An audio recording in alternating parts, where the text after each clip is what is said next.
I'm Aurora, and today you're gonna learn the gender. So what's the gender?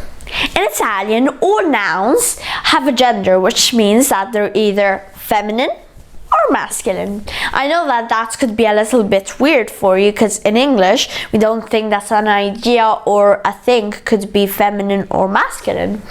But now I'm going to teach you how you know which one is which.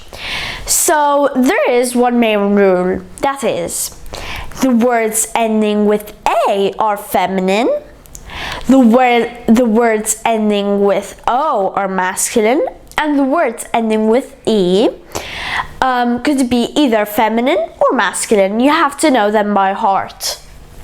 So let's look at some examples. So one example is farfalla, that's butterfly, and it ends with A, so it's feminine.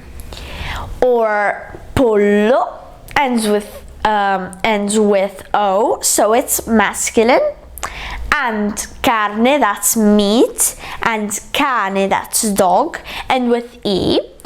And carne is feminine and cane is masculine, but you have to know them by heart, and I'm gonna help you when you will have to know them by heart.